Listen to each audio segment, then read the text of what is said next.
Hello and welcome back. Today we're taking a look at a BSA Majestic bolt. Now then, this is out of a Majestic rifle which was manufactured in approximately 1958, and it's BSA's own design. It's a push feed bolt. If you can see, it has holes here and here. This one is for the ejector and this one is for the extractor springs. It's very similar, quite typical of push feed bolts. Here I've got a Remington, and you can see the plunger there for the ejector. I don't know if you can see the extractor there, just there. Okay, obviously these are for rimless cartridges, similar to this. It's an MT243, the same size base as a 30-06 and what have you. So this fits in there, and when you close the bolt it pops over the rim, so it would fit something like so. And then the ejector there exerts a pressure on it all the time, so that when you extract it from the chamber, the powerful spring in the ejector pops it out. Okay, compare that to this one here, which is a Mauser type, and you'll see the only drilling in the end is for the firing pin.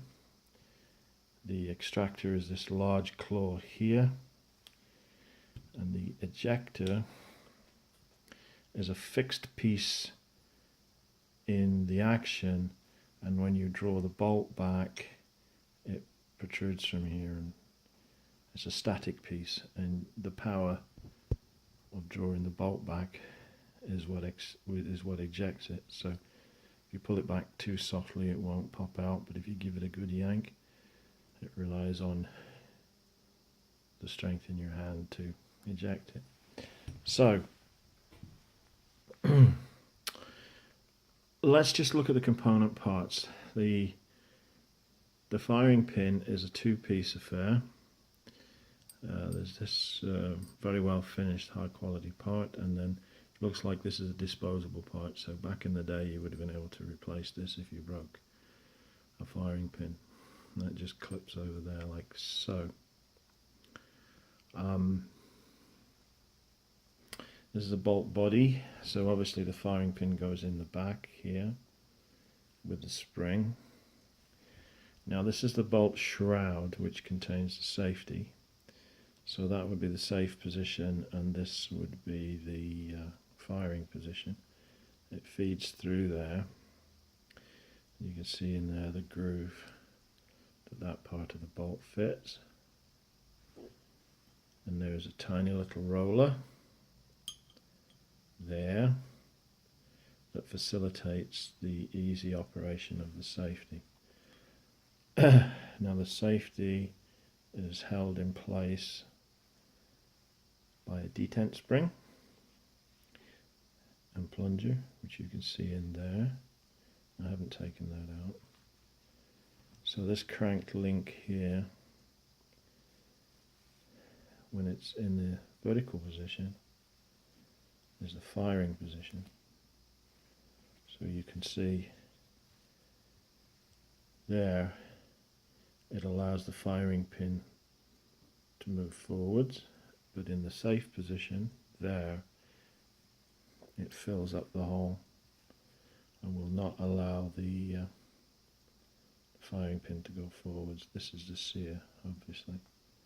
So the trigger acts upon the sear here, and as soon as the sear is released, the firing pin wants to go forward because of the spring power, but if the safety's on, it can't do that. If the safety's not on, then it just freely moves forward. Very strong mainspring. Never had a misfire with this rifle. I've had it over 20 years, never had a problem with it. It's very accurate.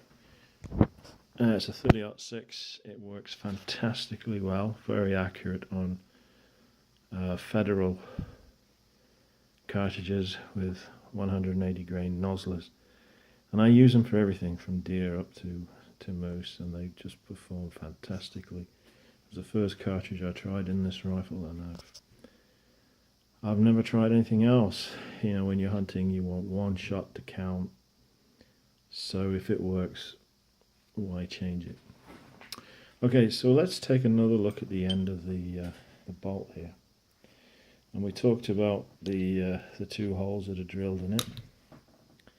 Now, this one here is the extractor, sorry, the ejector, and the ejector is this pin here.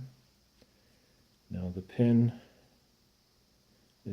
has a thin part on it which is guided, if I can find it, which is a guide for the inside of the spring, and that fits in there, like so.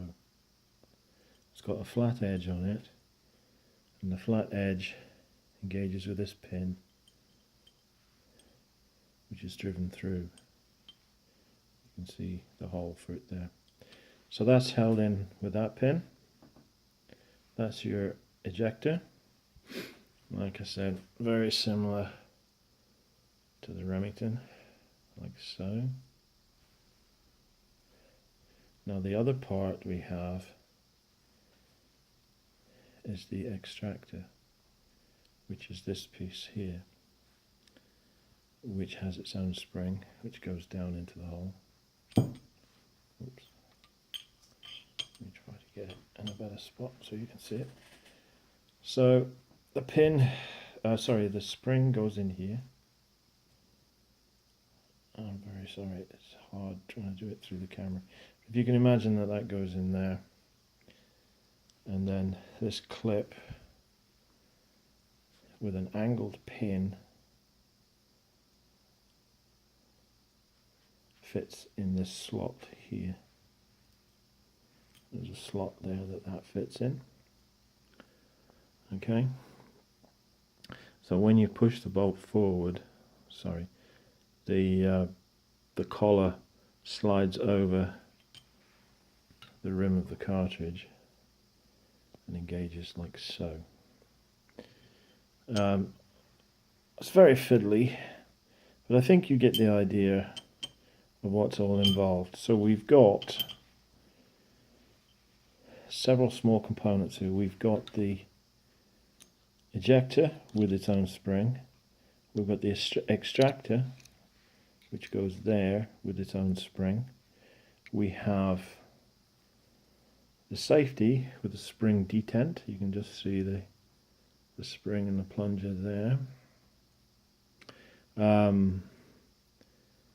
There's a little hole at the top, and there's a red plastic button that pops up. It's spring loaded. That's down in the bottom there. I haven't removed it. It's an awful fiddly thing, so I just leave it there. But when the gun is cocked, then there's a little red piece of plastic pops out the top, and you can see that the rifle's cocked and ready to fire. So okay, so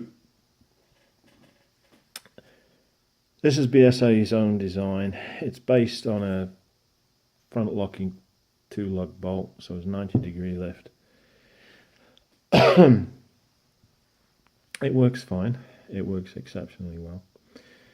But the thing you have to remember is that this gun is 60 years old, and we are relying for efficient function on these springs, which are quite old, or the same age as the gun, because I've never stripped it down until the other day.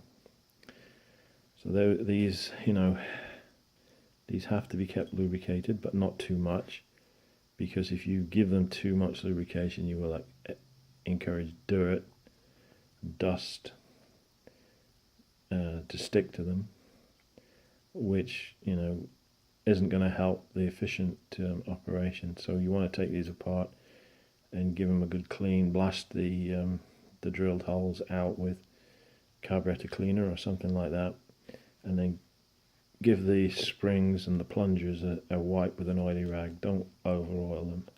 So just a wipe with an oily rag is absolutely fine. Don't use motor oil. Use a proper gun oil, or use mineral oil, you know, the medicinal mineral oil. Use that. because that will not oxidize and leave residues. I once thought it was a great idea to use synthetic motor oil on them. I thought, oh, it's fantastic in engines, it should be fantastic in rifles. Well, it's not. Don't use it. If you do, you will get brown gum left on your bolt everywhere that the oil was, because the oil will slowly evaporate, oxidize, and it will leave brown gum behind, and that will gum up the works of your rifle. Okay, so those are my observations on the BSA Majestic. I'll probably do a review on this rifle at some time. A very, very nice rifle. I absolutely love it. But with regard to being a push feed bolt, if you are in extreme conditions, extreme of temperature, or just in foul weather, could you imagine if this rifle got soaked, it fell out of the canoe or something, got absolutely soaked, and then the temperature dropped to -10, and all these little holes were filled with water, which then turned to ice, and you might be in serious trouble if you're relying on your gun. Say if you're hunting elk in grizzly bear country and a grizzly decides to visit you one day, you might need this rifle for something else other than shooting elk. So much as I love this rifle, if I was in that situation, I don't think I'd take it. I think I would take something like this, something like the Mauser. This happens to be a Husqvarna, which is based on the Mauser type action. So you don't have tiny springs, you have this humongous, well, it is a spring, I guess. Yeah, it's a spring. This is your extractor. Personally, I don't think the control feed part of it is all that important, but I just think the lack of moving parts and the simplicity of this Mauser design is better for extreme conditions and hunting dangerous game, let's put it that way. This is what Karamojo Bell used in his exploits of hunting elephants in Africa. Well, that's a long time ago now, but and that was in the days when the Mauser wasn't all that old. So anyway, fewer moving parts. It's a more complicated bolt to manufacture, but in the field I think this is more reliable. On the keep it simple, stupid theory, the KISS theory, this is what I would be taking. And hunting close to home, where I'm not expecting to encounter extremes of temperature, then I would be using this, because I absolutely love it. Very smooth bolt, superb rifle, very lightweight, less than 6 pounds with a scope. You know, you can carry it all day and not know it's there. Fantastic rifle. But having taken this apart and having thought about it a lot, and you know, this is the Remington 700, which is one of the most successful and famous rifles in the world.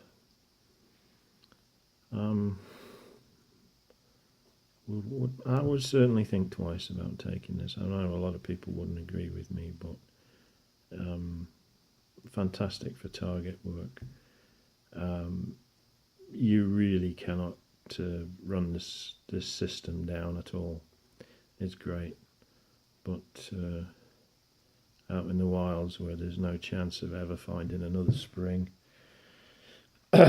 or being able to work on this, can you imagine having to work on this in the middle of hunting country in extreme conditions? No, not really my cup of tea.